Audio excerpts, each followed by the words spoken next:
नमस्कार। आज हम बात करेंगे जिरंड के बारे में। Gerund is a verb that typically functions as a noun और as the direct object of another verb. ठीक है, तो जिरंड एक ऐसा वर्ब है जो फंक्शन करता है एज ए नाउन। ठीक है, टिपिकली मतलब प्राइमरी जो फंक्शन है उसका एज ए नाउन काम करना या एज ए सब्जेक्ट काम करना। ठीक है, और एज एन ऑब्जेक्ट भी काम करता है कभी कभी। ठीक है, तो काम वो कैसे करता है इन दो फंक्शंस पे वो जरा देखते हैं। One syllable verbs ending with a consonant. पहले हम देखेंगे कि जिरंड को बनाएंगे कैसे। जिरंड स्टूडेंट्स ऐसा होता है कि आईएनजी फॉर्म लगती है वर्ब के आगे, वर्ब के साथ।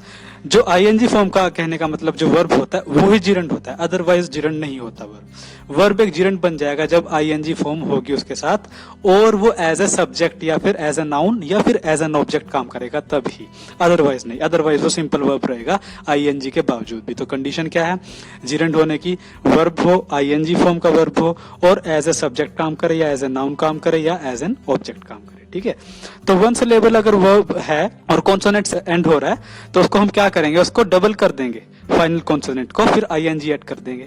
जैसे डिग है खोदना, जी है एक मतलब कॉन्सोनेंट है तो यहाँ पे क्या कर दिया, डबल कर दिया कॉन्सोनेंट को और आईएनजी ऐड कर दिया। ठीक है, ऐसे ही पुट है डालना, टी है कॉन्सोनेंट है डबल कर दिया, डबल टी हो चुका आईएनजी पुटिंग। प्लान है एंड कॉन्सोनेंट है डबल एन हो गया आईएनजी। ठीक है, planning. So for words longer than one syllable हम डबल नहीं करते फाइनल कॉन्सोनेंट को अगर एक सिलेबल से ज्यादा का वर्ड है। लेकिन कुछ एक्सेप्शन होती है, जैसे बिगिन है, अभी एक सिलेबल का वर्ड नहीं है लेकिन फिर भी हमने एन को डबल कर दिया, यानी लास्ट का जो लेटर है जो कि एक कॉन्सोनेंट है उसको डबल कर दिया इस तरह से। ऐसे ई है तो अगर कोई वर्ब ई से एंड हो रहा है, जैसे राइट है, टेक है, बेक है, तो आईएनजी यूज हो जाएगा। जैसे ई को रिप्लेस किया, we would replace E with ING. Write को राइटिंग हो चुका, टेक को टेकिंग, बेक को ऐसी जो पकाना होता है बेकिंग।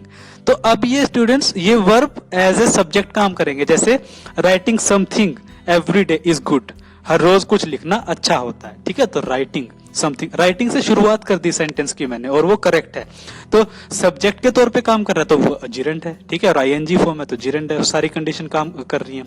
टेकिंग है, taking a cup of T every day is good for health, एक कप चाय पी लेना हर रोज अच्छा होता है। Taking a cup of T every day, taking से शुरुआत कर दी सेंटेंस की इस तरह से।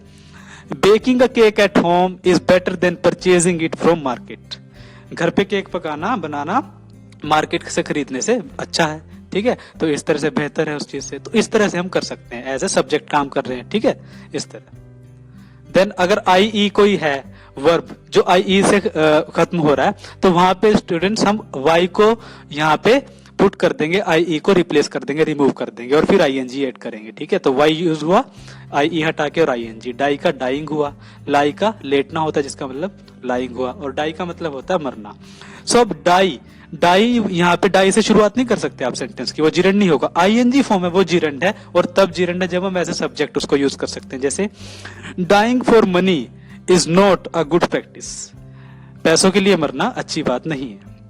ठीक है, अब मैं ये नहीं कह सकता die for money is not a good practice, वो इनकरेक्ट हो जाएगा, रॉन्ग हो जाएगा। ठीक है, dying for money is not a good practice, एक अच्छी बात नहीं है पैसों के लिए मरना, सो डाइंग होगा। ठीक है, lying on the bed the whole day is not good, पूरा दिन बेड पे लेटे रहना अच्छी बात नहीं है। ठीक है, अब I can't say lie on the bed for the whole day is not good, no I would say lying on the bed for the whole day is not good. ठीक है, तो लाई नहीं होगा वहां पे, लाइंग होगा, लाइंग से शुरुआत हो रही है सेंटेंस की, तो एज अ सब्जेक्ट काम कर रहा है और आईएनजी फॉर्म है वर्ब की तो उसको वो क्या कहेंगे हम, वो हुआ आपका जिरंड। ठीक है, अब देखते हैं प्रेजेंट कॉन्टिन्यूअस वर्ब है, suppose we are waiting for the bus. अब देखिए इसमें बताना ये चाह रहे हैं हम, डिस्कस ये करना चाह रहे हैं कि एक ही वर्ब है कैसे वो एज एन ऑब्जेक्ट काम करता है कभी कभी और कैसे एज ए सब्जेक्ट काम करता है। फर्स्ट सेंटेंस में देखिए, अब यहाँ पे सिर्फ वो एज ए मेन वर्ब काम कर रहा है, यहाँ पे कोई प्रॉब्लम नहीं है, लेकिन आगे हम देखेंगे जिरंड के तौर पे कैसे काम करता है। So we are waiting for the bus, हम बस के लिए वेट कर रहे हैं, सिंपल है। ठीक है,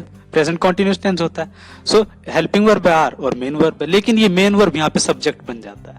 वेटिंग फॉर द बस इज बोरिंग, बस के लिए वेट करना बोरिंग काम है। ठीक है, तो waiting gerund as a subject. अब जिरंड बना ही क्यों, आईएनजी फॉर्म है और एज ए सब्जेक्ट काम कर रहा है, यानी शुरुआत ही इसी से कर दी हमने वाक्य की, तो इस सेंटेंस में एज ए सब्जेक्ट काम कर रहा है। ठीक है, प्रेजेंट परफेक्ट वर्ब, अब यहाँ पे एज एन ऑब्जेक्ट कैसे काम करेगा वो देखते हैं। पहले हम लेकिन प्रेजेंट परफेक्ट देखते हैं। I have been working on the project for 2 years, मैं पिछले 2 सालों से इस प्रोजेक्ट पे काम कर रहा हूं। ठीक है, सेम सिंपल है, तो मेन वर्ब के तौर पे काम कर रहा है सिर्फ।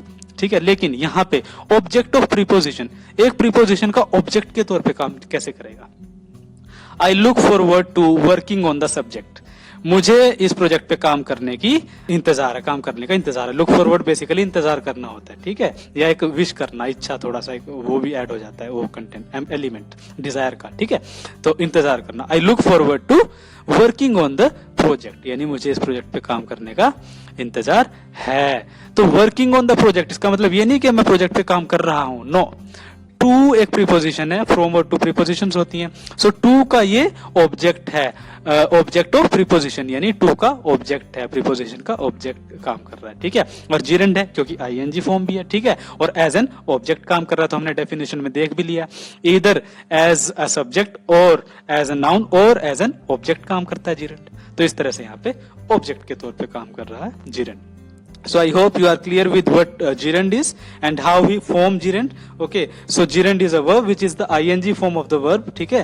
तो वो कैसे as a subject काम करता है कभी कभी, and sometimes it acts as an object. तो these are the functions of a gerund. तो इस तरह से आपको हिंट मिल गई होगी कि किस तरह से हम काम करेंगे। यहां से आप इसको अगर ध्यान से इसको फोकस से हम इसको दोबारा इस तरह से देखेंगे तो you will be able to get a hint as to how to form sentences using a gerund in the beginning as a subject, ठीक है, और समटाइम्स एज एन ऑब्जेक्ट, ठीक है। तो इस तरह से, और बनाते कैसे, रूल क्या है, ठीक है, कंपोज करने का, कि एक वर्ब है, आई ई हटा के तो क्या यूज होगा, वाई यूज होगा या जो यूज होगा, ठीक है ना। एक कॉन्सोनेंट लास्ट में, वन सिलेबल कॉन्सोनेंट है, उसके बारे में डिस्कस किया कि उसको कैसे चेंज करेंगे जिरेंड में।